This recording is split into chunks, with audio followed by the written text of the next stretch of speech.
नीलातुङ्गस्तनगिरीतटे सुप्त उद्बोध कृष्णं पाराक्तं श्रुतिशतसरसिद्ध अध्यापयन्ति सोशिष्टायां सृजनिकैकं या फलकृत्य भुङ्क्ते गोदा तस्यै नम इदमिदं भूय एवास्तु भूयः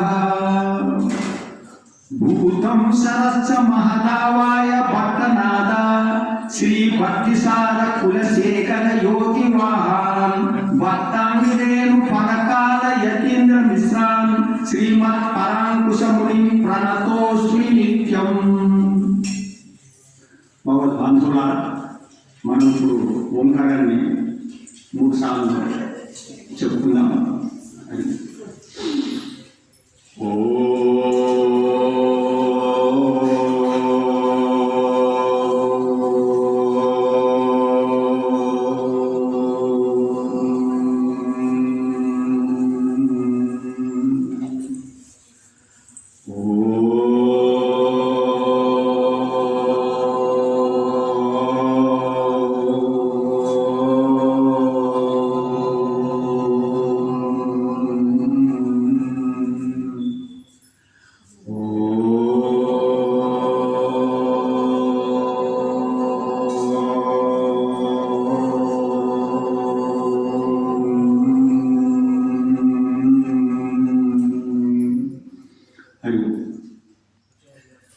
ఈరోజు 11వ పాసురం 8వ ఓపికలు ఆండాలు నిద్రలేపుతున్నారు.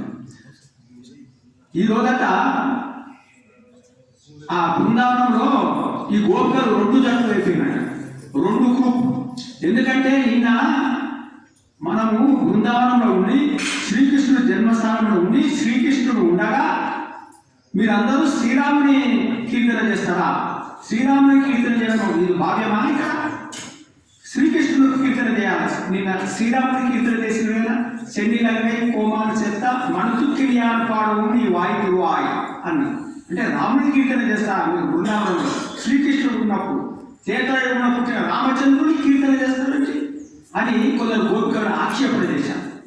అప్పుడు ఒక ఉద్ధవ గోపిక అన్నదంట, అమ్మా మీరు అందరూ ఇలా గొడవపడకూడదు, మనకు నియమం ఉన్నది కదా, పెద్దల మాట వినాలని. ఏంటంటే శ్రీమన్నారాయణుడే అన్ని అవతారాలు ఇస్తారమ్మా, రాముడైనా కృష్ణుడైనా శ్రీమన్నారాయణుడే అని వాళ్ళకు చెప్పడం జరిగింది. వాళ్ళు సర్దు ముడిగిందనమాట. అయితే అప్పటికి ఓపికలు ఏమన్నారంటే మొట్టమొదట శ్రీకృష్ణుడి కీర్తన చేయాలి అని చెప్పారన్నమాట. అంటే ఆ విధంగా ఈ మొట్టమొదట ఇప్పుడు ఈ 11వ పాసురంలో కృష్ణుడి కీర్తనతో మొదలు పెడుతున్నారు. ఒకసారి అనుసంధానం చేసుకుందాం. புள்ளினிவாய் கிந்தானை பொல்லா அரக்கனை கிள்ளி கலந்தானை கீர்த்திமை பாடிப்போய் பிள்ளைக எல்லாரும் பாவை களம் புக்கார் வெள்ளி எலிந்து வியாழ முழங்கித்தூ புள்ளிம் சிலிம்பிரிகான் போதனை கண்டினாய் உள்ள குளிர குடையந்து நீராடாதே பல்ல கிழித்தியோ பாவாய் நீ நன்னாளால் கள்ளந்த விரிந்து கலிருங்கேதோ எம்பாவாய் పుల్లివాయ్ కిందానాయ్. పులి అంటే పక్షి, పులి వాయ్ అంటే నోరు, కిందానాయ్ అంటే చీచ. శ్రీకృష్ణ పరమాత్మ బకాసురుడు అనే రాక్షసుడు ఒక కొంగలాగా వచ్చాడు. ఎవరు పంపాడు? కంసుడు పంపాడు ఆ బకాసురుడు శ్రీకృష్ణుడు చంపడానికి. ఆ బకాసుడు కొంగగా వస్తే శ్రీకృష్ణ పరమాత్మ తెలిసిపోయింది వీడు రాక్షసుడు. ఎలా తెలుసుకున్నాడు? పరమాత్మ అంతర్యామి, అందరి హృదయాలలో ఉన్నాడు. మనం ఏం ఆలోచన చేస్తున్నామో ఆ పరమాత్మకు తెలుసు. ఎలాంటి వాడు, ఎదుటివాడు ఎలాంటి లక్ష్యాలతో వచ్చినాడు, ఎలాంటి భావంతో ఉన్నాడు, సర్వం తెలుసు శ్రీకృష్ణ పరమాత్మ, సాక్షాత్ పరమాత్మ. ఆ బకాసుడు యొక్క హృదయంలో ఏం ఆలోచనలో తెలుసుకొని వారిని సునాయాసంగా చీల్చి చెందాడు. ఇక్కడ బకాసురుడు అంటే దంభానికి ప్రతీక. దంభం డంబం అంటే పైకి ఒక రకంగా లోపల ఒక రకంగా. పైకి చాలా మర్యాదగా మాట్లాడడం, లోపల బాగా కసి. మంచివాడు, నువ్వు చాలా మంచివాడు, కానీ మీదికి వాడి మీద ఎంతో కసి ఉంటుంది. ఇది డంబ ప్రవృత్తి. ఈ కొంగ ఏం చేస్తుందంటే కొరల దగ్గర కానీ చెర్ల దగ్గర కానీ ఉండి ఒంటి కాళ్ళ మీద జపం చేస్తుంది. చాలా సాధువులాగా జపం చేస్తూ ఉంటుంది. మెల్లగా ఎప్పుడైతే చేపల దగ్గరికి రాగానే టక్ మన చేపలు పట్టుకొని ఎగురు. అంటే స్వార్థం. ఈ స్వార్థమైన ప్రవృత్తి మనలో కూడా ఉండదు. ఈ స్వార్థం, ఈ డంపం, ఈ ప్రవృత్తి అందరికీ ఉండదు. ఏంటంటే ఈ డంబాన్ని తొలగించాలంటే పరమాత్మని, అందుకోసమే పరమాత్మ కీర్తన పాడాలి అని చెప్తున్నాను అన్నమాట గోదావరి. ఇప్పుడు మనకి ఎలాంటి డంబం అంటే పెద్దలు చెప్తారు దీని మీద. ఇప్పుడు పూజలు చేస్తూ ఉంటారు, వ్రతాలు చేస్తూ ఉంటారు. 2 గంటలు 3 గంటలు వ్రతం చేస్తున్నాము, పూజలు చేస్తున్నాము 2 గంటలు 3 గంటలు. ఎందుకోసము? మన స్వార్థం.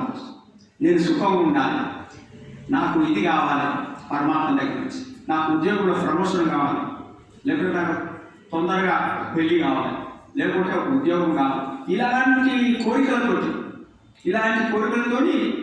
పూజలు పునస్కారాలు వ్రతాలు చేస్తాం. కానీ పరమాత్మ తత్వం ఏం చెప్తుంది? ఈ యొక్క పరమాత్మ దగ్గరికి మనము కోరికలతో వెళ్ళాలన్నా ఎలా వెళ్ళాలి అది మనకు గోదావరి తెలియజేస్తుంది అన్నమాట. ఇప్పుడు ఉదాహరణ చెప్తాను. తల్లిదండ్రులు ఉన్నారు, పిల్లలు ఉన్నారు. ఈ పిల్లలు తల్లిదండ్రుల మీద చాలా ప్రేమ. తల్లిదండ్రులు అనిపిస్తుంది, అబ్బా నా పిల్లలు నా మీద ఎంత ప్రేమగా ఉన్నారు అనుకుంటారు, సహజం కదా. అయితే ఈ పిల్లలు తల్లిదండ్రుల యొక్క ఆస్తి, ఈ తల్లిదండ్రులు సేవ చేస్తున్నారు కదా, మా ఈ తల్లిదండ్రులకు ఆస్తి రావాలా, వీళ్ళంతా మాకు సేవ చేస్తున్నారు కాబట్టి అంత ప్రేమ ఉంది. అదే తల్లిదండ్రుల దగ్గర ఆస్తి లేదు, ఏం సేవ చేస్తలేరనుకో, ఈ ప్రేమ ఉండదు. మేము మిమ్మల్ని ఎందుకు ప్రేమిస్తున్నామంటే మీ దగ్గర డబ్బు ఉన్నది అందుకోసం ప్రేమిస్తున్నామని పిల్లలు తల్లిదండ్రులు చెప్తే తల్లిదండ్రులు సుఖంగా పడతారా బాధపడతారా? బాధపడతారు. అయ్యో మా దగ్గర డబ్బు ఉన్నందుకు వీళ్ళు ప్రేమిస్తున్నారు, లేకుంటే ప్రేమించరా అని అనుకుంటారు. అదేవిధంగా మనం పరమాత్మ దగ్గరికి వెళ్ళి మనం కోరికలు కోరుకుంటే ఆయన దగ్గర నుంచి ఇది కావాలా అది కావాలంటే పరమాత్మ ఎలా ఉంటాడండి? అది గమనించి మన గోదాదేవి మనం ఎలా ఉండాలి అని చెప్తుంది. అంటే ఈ డంబ ప్రవృత్తి తొలగించుతాడు ఎవరు? పరమాత్మ. ఇలాంటి స్వార్థ ప్రవృత్తి మనలో ఉన్నది కదా, అది తొలగించి వేస్తాడు. ఇది పుల్లివాయ్ కిందానాయ్ పొల్ల వరక్కనే అది పొల్ల అరక్కనే. పొల్ల అంటే దుష్టుడైనటువంటి రాక్షసు. దుష్టుడైనటువంటి రాక్షసుని సంహరించినాడు శ్రీరామచంద్రుడు. ఎవరు ఈ రావణాసురుడు? రావణాసురుడు ఎవరంటే నిన్న మనం చెప్పుకున్నాం, అహంకారానికి ప్రతీక. అహంకారం అంటే ఏంటిది? నాది కాదు దాన్ని నాది అనుకోవడం, ఇది అహంకారం. సీతమ్మ రాముని యొక్క భార్య కదా, ఆ జగజ్జనని.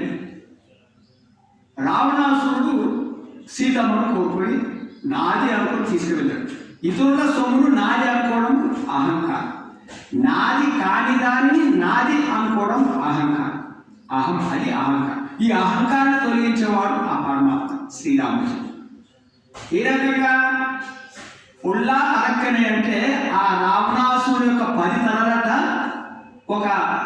ఒక కూరగాయకు పురుగు పడితే చేయితోటి ఇలా తుంచి అలా పడేస్తే ఆ విధంగా రావణాసురుడు 10 తలలు సునాయాసంగా అలా తెంపి పడేశాడు. అలాంటి పరాక్రమకుడు ఆ రావణాసురుడు సంహరించినటువంటి రామచంద్రుడు. సో ఆ రామచంద్రుడు మనలో ఉన్నటువంటి అహంకారాన్ని తొలగించి వేయగలుగుతున్నాడు. అహంకారం అంటే ముఖ్యంగా మనం ఏమనుకుంటున్నాము? అహంకారం అంటే ఈ శరీరము నేను అనుకోవడమే అహంకారం. దేహాత్మ భావన అంటారు. దేహాత్మ భావన అంటే ఈ శరీరము నాది అనుకుంటున్నాం మనం. ఈ శరీరము నాది కాదు, దీనిలో నేను ఉన్నాను, అది ఆత్మ. ఈ ఆత్మకు ఈ శరీరం కొడుకు లాంటిది. ఇప్పుడు మనం ఈ శరీరానికి వస్త్రం వేసుకున్నాం. ఈ వస్త్రము నేనా? కాదు. ఈ వస్త్రం నేను వేసుకున్నాను, లోపల నేనున్నాను. అట్లనే ఆత్మకు ఇది ఈ శరీరం వస్త్రం లాంటిది అన్నమాట, అంటే తొడుగు లాంటిది. కాబట్టి వస్త్రము నేను కాను అన్న భావన మనకు రావాలి. అది రానంత మటుకు అది పోవాలంటే, ఈ శరీరమే నేను అనుకున్న భావన పోవాలంటే మనకు అహంకారమని ఇది పరమాత్మని తొలగిస్తాడు. అందుకోసమే కిల్లి కలనై కీర్తిమై పాడిపోయి, ఆ విధంగా శ్రీకృష్ణ పరమాత్మని శ్రీరామచంద్రుడు పాడుతూ ఎక్కడ పోతున్నారు మీరు? పావై కీర్తిమై పాడిపోయి పిల్లైక వెళ్ళారు పావై కలం పుకార్. పిల్లైక వెళ్ళారు అంటే అందరూ భార్యలందరమ్మా మనం ఎక్కడైతే నోము వదులుదాం అనుకున్నామో మనం అనుకున్న స్థలానికి అందరూ వెళ్ళారమ్మా అని గోదావరి చెప్తున్నదన్నమాట. ఈ పండుగ అందరూ అక్కడ వెళ్ళారమ్మా. అక్కడ వెళ్ళి భాగవతులు అంటే ఈ భక్తులందరూ అక్కడ మనం అనుకున్న స్థలానికి ఉన్నారు. నువ్వు ఒక్కదానికి రాలేదు కదా అని నిన్ను తీసుకెళ్ళడానికి ఇక్కడ వచ్చానమ్మా అని. మరి తెల్లవారిని గుర్తులేమిటి అని అడిగితే, వెళ్ళి ఎలిందు వియాలం ఉరంగిత్తు. వెళ్ళి ఎలిందు, వెళ్ళి అంటే శుక్రాచార్యుడు. శుక్రాచార్యుడు అనే నక్షత్రం, చుక్క అని ఒక నక్షత్రం ఉంటుందంట. సూర్యుడు రాకముందు ఒక గడియకు ముందు వస్తుందంట చుక్క నక్షత్రం. చుక్క పడిచింది అంటాడు సార్. శుక్రాచార్యుడు ఉదయించుడు. వెళ్ళి ఎలిందు వియాల మురంగిత్తు. వియాలంటే గురువు అస్తమిస్తున్నాడు. అంటే అమ్మ ఆకాశం వైపు చూస్తే ఆ నక్షత్రాలు మనకు తెల్లవారింది అనే దానికి సూచనలు అనమాట. ఈ శుక్రాచార్యుడు అంటే ఎవరు? రాక్షసుల గురువు శుక్రాచార్యుడు. ఈ శుక్రాచార్యుడి దగ్గర ఏముంది విద్య అంటే సంజీవిని విద్య ఉంది. అంటే ఆ సంజీవిని విద్యతోని చచ్చిపోయిన వాళ్ళని బతికించేవారు ఎవరు? శుక్రాచార్యుడు. రాక్షసుడు చనిపోతుంటే సంజీవి విద్యతను బతికించేవాడు రాక్షసుల గురువు శుక్రాచార్యుడు. తో వెళ్ళి ఎదుగుగా అంటే జ్ఞానానికి ప్రతీక ఎవరు? శుక్రాచార్యుడు. కాబట్టి జ్ఞానము అనే సమయం మనకు ఈ ప్రాతకాలంలో సత్వగుణం కాబట్టి జ్ఞానము మనకు వస్తుంది. కాబట్టి అమ్మ తెల్లవారిందడానికి గుర్తు. వియాల మురగిత్తు అంటే గురువు అస్తమిస్తున్నాడు. గురువు అస్తమిస్తున్నట్టే గురువు ఎవరు? బృహస్పతి ఎవరు? దేవతల గురువు. అంటే దేవతల గురువు అయినటువంటి బృహస్పతి అస్తమిస్తుందంటే సత్వగుణము అంటే ప్రాతకాలంలో మనకు సత్వగుణము అది అస్తమిస్తుంది, తగ్గిపోతుందమ్మా. ఈ సత్వగుణం పోకముందే లేవాలమ్మా అని ఒక సూచన అమ్మా. ఇంకొక గుర్తు చెప్తామని ఇంకో గుర్తు చెప్తున్నారు. పుల్లుం సిలింబినకాన్ అన్నది. పుల్లుం సిలింబినకాన్ అంటే పక్షులు ఆహారం కోసం అరుస్తూ పోతున్నాయమ్మా అన్నది. ఇది 8వ పాశ్రం. మనకు 6వ పాశ్రంలో 7వ పాశ్రంలో పక్షుల అర్థం గురించి చెప్పింది.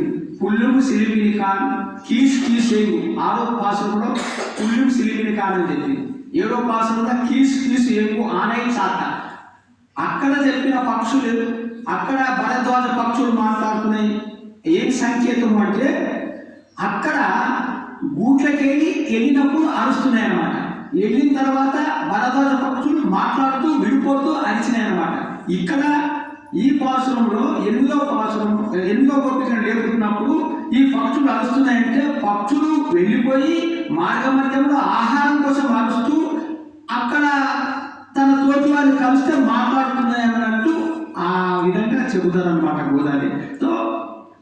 ఇప్పుడు ఆ శబ్దము ఆ పక్షుల శబ్దం వస్తుంది తెల్లవారింది కదమ్మా అని గుర్తు. పుల్లు సిలింబినికాన్ పోతు అని కన్నున్నాయి. ఎట్లాంటి కన్నులు కన్నదానం అంటే ఒక తుమ్మెద తామర పువ్వులో ఉంటే ఎలా ఉంటుందో అలాంటి అందమైన కన్నులు కలదానా అంటే అందమైన కన్నులు ఉంటే ఏమనుకుంటుందంటే ఈమె కన్నులు ఆకర్షణ కదా, ఆ శ్రీకృష్ణ పరమాత్మని నీ యొక్క కంటి సౌందర్యం చోట వశపరచుకోవాలి కదా, అలాంటి ఉన్నటువంటిది గోపిక అన్నమాట. అయితే ఈ కళ్ళకు అర్థం ఇంకొకటి ఉన్నది ఏంటంటే జ్ఞానానికి ప్రతీక. కన్నులు జ్ఞానానికి ప్రతీక. అంటే ఏ జ్ఞానము? మన స్వస్వరూప జ్ఞానం. స్వస్వరూప జ్ఞానం అంటే మన యొక్క నేను ఎవరిని అనే జ్ఞానం. నేను ఈ దేహమా, నేను ఆత్మనా, నేను ఎవరిని అనే తెలుసుకునే జ్ఞానం స్వస్వరూప జ్ఞానం. ఇంకొక జ్ఞానం ఏంటంటే పరస్వరూప జ్ఞానం అంటే పరమాత్మ జ్ఞానం. ఈ రెండు తెలిసిన వాడు అనమాట ఈ గోపిక. ఎప్పుడైతే ఈ రెండు అంటే స్వస్వరూప జ్ఞానము పరస్వరూప జ్ఞానం తెలిసిందనుకో, పరమాత్మనే స్వయంగా మన దగ్గరికి వస్తాడని నిర్భరంగా ఉంటుందన్నమాట. అది జ్ఞాన స్వరూపం. అలాంటి గోపికను నిర్ధారించుకోవడం. అమ్మ, నీ జ్ఞానంతో నీవు మమ్ముల్ని ఉద్ధరించి ఆ శ్రీకృష్ణ పరమాత్మ దగ్గరికి తీసుకెళ్తామని మేము అనుకుంటే నువ్వు ఇలా పండుకోవడం భావ్యమా అని అంటున్నారు అన్నమాట. ఎందుకంటే ఇంకొక మాట ఉల్ల కుడిర కుడయందు నీరాడాలి. ఉల్ల కుడిర అంటే శ్రీకృష్ణుడి విరహం చేత, శ్రీకృష్ణుడు దూరంగా ఉన్నాడు కాబట్టి ఆ విరహం, ఆ తాపం, ఆ వేడి అంతా పోవాలంటే ఉల్ల కుడిర చల్లని నీటిలో, చల్లగా నీటిలో అవి మునగాలి. కానీ నువ్వు ఇంకా పల్లెకిడితియో ఇంకా మంచాన్ని వదలకుండా పండుకున్నావేమమ్మా. నీ నన్నాలా, ఇది చాలా మంచి రోజు. ఈ మంచి రోజు ఆ విరహతాపాన్ని మనం తొలగించుకోవడానికి చల్లటి నీళ్ళలో మునగాలి. కానీ నువ్వు ఇంకా ఈ పాచి యొక్క పడక మీద పడుకున్నావు తల్లి. మంచి రోజులు ఇవి. మంచి రోజులు అంటే పెద్దలు ఒక మాట చెప్తుంది, ఇది నాకు మంచిగా అనిపించింది. మంచి రోజు ఎప్పుడు మంచి రోజు అంటే ఎప్పుడైతే మనకి ఈ మానవ జన్మ దొరికిందో అదే మంచి రోజు అన్న. ఇంత మంచి మాట. ఈ మానవ జన్మ దొరకడం వల్లనే కదా మనము ఈ రోజు ఈ గుడిలో కూర్చున్నాము. ఈ మానవ జన్మ దొరికింది కాబట్టి మనం ఆ పరమాత్మను గురించి చింతన చేస్తున్నాం. ఈ మానవ జన్మ దొరకనప్పుడు మనకు వేరే జన్మ 84 లక్షల జీవరాశులు ఉంటాయి. 84 లక్షల జీవరాశులలో మానవ జన్మ ఒకటి. ఈ మానవ జన్మ దొరకడం ఎంత అదృష్టం చూడు. మనం పూర్వజన్మలో ఎంతో పుణ్యం చేసినాం కాబట్టి ఈ మానవ జన్మ దొరికింది. కాబట్టి ఈ మానవ జన్మ ఈ రోజు, ఈ నన్నానాలు, ఈ మంచి రోజు, ఈ మానవ జన్మ దొరికిన రోజుని మనము వృధా చేసుకోకుండా ఆ పరమాత్మని చింతన చేయాలి. కానీ ఇలా తామస ఇలా నిద్రపోతూ బాగుంటుందా తల్లి? ఇటువంటి అవకాశం మనకు వస్తుందా ఈ మానవ జన్మ? వేరే జన్మలో మనము ఈ యొక్క భగవంతుని కీర్తించగలమా? ఈ మాట్లాడే శక్తి ఎవ్వరికీ లేదండి. ఒక మానవ జన్మకి ఇంత జన్మ దొరికిన తర్వాత ఆ పరమాత్మ చింతన చేయకుండా ఇలా మొద్దు నిద్ర ఉంటే, ఈ యొక్క జన్మ వ్యర్థం చేసుకుంటే అంతకంటే ఇంకా వేరే ఇది అధపాతాలకు పోవాల్సిన పనే కదా మనది. అందుకోసము ఈ మంచి రోజు అంటే ఈ మానవ జన్మ ఉన్నంత మటుకు, అంటే ఊపిరి ఉన్నంత మటుకు మనము ఈ యొక్క మానవ జన్మని మనం ఉపయోగించుకోవాలి. నిద్ర పోకుండా నిరంతరము ఆ కృష్ణనామము, ఆ రామనామము భక్తితో శ్రద్ధతో చేయాలి. అలా చేస్తే అమ్మ నువ్వు వస్తాంటావు, ఈ యొక్క తిరుపాయుతం చేస్తాంటావు, ఇలా పండుకుంటావు. ఈ యొక్క కపట నాటకం వదిలిపెట్టామా, కళ్ళంతా విరిందు. ఈ కపట నాటకం వదిలిపెట్టి మా గోష్ఠిలో ఉండి మాకు ఆ శ్రీకృష్ణుడు నీవు ఏదైతే ఆ శ్రీకృష్ణుడు యొక్క ఆ గుణాలలో మునిగి తన్మయత్వం చెందుతున్నవే ఆ యొక్క అనుభవం మాకు కూడా కలిగించి మా గోష్ఠిలో ఉండి ఈ యొక్క తిరుపాయన వ్రతాన్ని నిర్విఘ్నంగా కొనసాగి చెయ్యమ్మా అని గోదాదేవి గోపిక నేర్పుతుంది అనమాట. హరే నమః, హరే నమః, హరే నమః.